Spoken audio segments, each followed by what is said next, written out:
Good morning, boys and girls. Okay, we're going to read the Purple Coyote today, but I wanted to go over the thinking questions first. So the Purple Coyote is a trickster tale. It's a folk tale, and the characters are very clever, and they trick other characters in the story. So I want you to listen very closely and decide who is the trickster animal. And I want you to think about how the animal is tricking the boy, okay? So I want you to think about that. Trickster tales, they are often fantasy, or they have unbelievable situations that just would not happen in real life. So what is the fantasy situation in this story? And there's a theme. We've talked about themes before. Themes of the story might be friendship or love, or it might be a lesson that's learned. So what lesson did you learn from the story? What is the theme? And I want you to listen very closely to the words. Is this story written in first person or third person? And how do you know? And then I want you to think about the coyote and the boy. The boy's name is Jim. How did they change over time? And last, I'm going to ask you to go to your adult and retell this story, okay? So those are our thinking questions. We're going to start reading The Purple Coyote. Purple Coyote by Cornett, illustrated by Roche. In the middle of a flat and arid desert stood a hill of sand and rock. Near this hill was a small house. Jim played alone in the garden with his old truck, which was missing one wheel. One day, a coyote appeared on the hill. A coyote unlike any other. A purple coyote. Jim watched him. The coyote did a little dance. Then he balanced himself on his right front paw and let out a strange howl. Woo-loo-lee, woo-la, woo-loo-loo-la, woo-wah-wah-wah. He sat down, letting the evening wind slowly untangle his purple fur. Night fell, and the moon rose. Jim watched the purple coyote until his mother called him for dinner. The next day, Jim didn't play with his truck, which had lost a second wheel. He went to wait for the coyote at the bottom of the hill. The purple coyote appeared. He did his little dance, balanced himself on his right front paw, and let out his woo-loo-lee, woo-la, woo-loo-lee-la, woo-woo-wah. Jim climbed up the hill. It wasn't very hard, as the hill was neither high nor steep. He went up to the animal, greeted him, and asked, "Why are you purple? That's not normal for a coyote." "I won't tell you," answered the coyote. "Well, why not?" "Because it's a secret, but you can ask me a question if you want." Jim thought hard. He looked the purple coyote straight in the eye and asked, "Did you eat too many blueberries?" "I never eat blueberries," the coyote replied.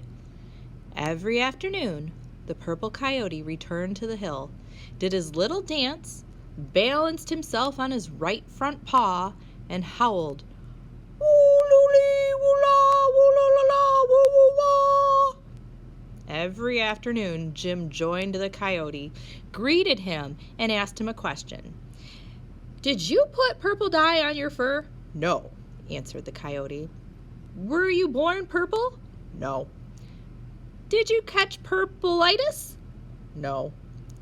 "Did you catch purple fever?" "No." The days went by. Jim began to lose patience.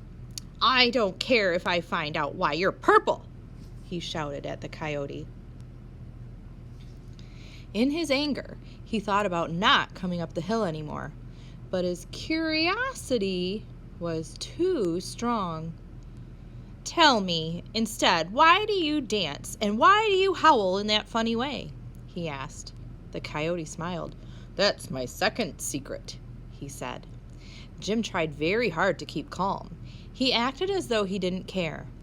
"That's a stupid secret," he said. "Anyone can dance and howl like that. Look!" Jim did a little dance, leaned over on his right arm, and howled a piercing woo-la-la-lee, woo-la-la-lee, woo-woo-wah. At once, Jim turned purple. As for the coyote, he got his color back. He was once again the color of the desert and sand. "Well done," he said the coyote. "You've discovered my 2 secrets in one try. You've given me back my natural color, and now I can leave. Goodbye, Jim." He disappeared into the vast desert. Jim was now all purple and all by himself. Night had fallen on the hill when a little raccoon came up to him. "Hello," the raccoon said. "Hello," replied the purple kid. "Did you see, Jim?" said Jim. "I'm purple all over." "Yes," said the small animal. "It's my secret," Jim went on. "Do you want to find out why?" "No."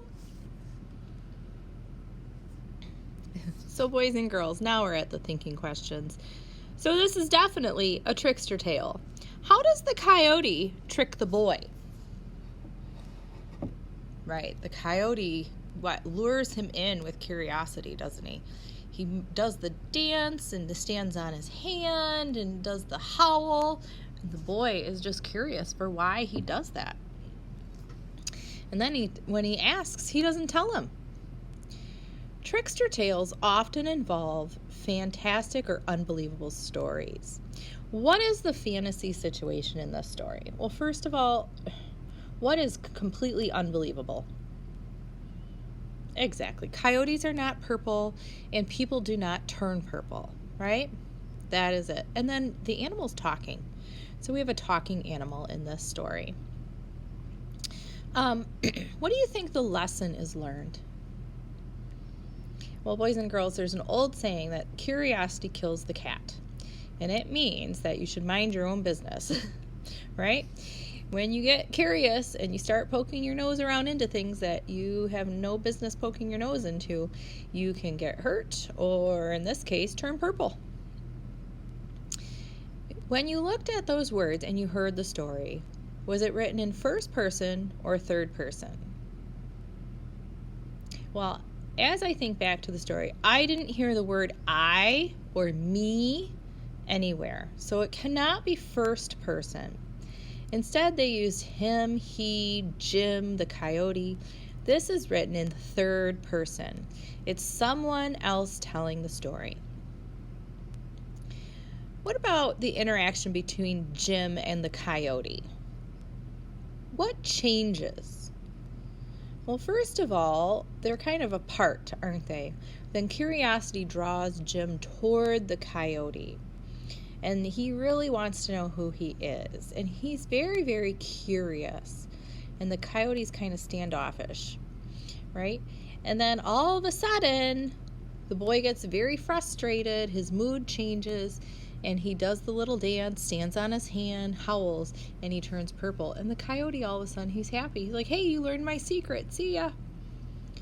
So now I want you to take the story, and I want you to go find the adult in your house, or if you're in class, we're going to pair up with a partner, and I want you to summarize this story from beginning to end. What happens? Who are the characters? What is the setting? What is the setting? If you don't know, go back in the story and find out. I'm sure that by now you can identify the setting. What's the problem? What's the solution? Did it cause another problem? What's the beginning, middle, and end? All right. Good job, boys and girls. I hope you liked the story, The Purple Coyote.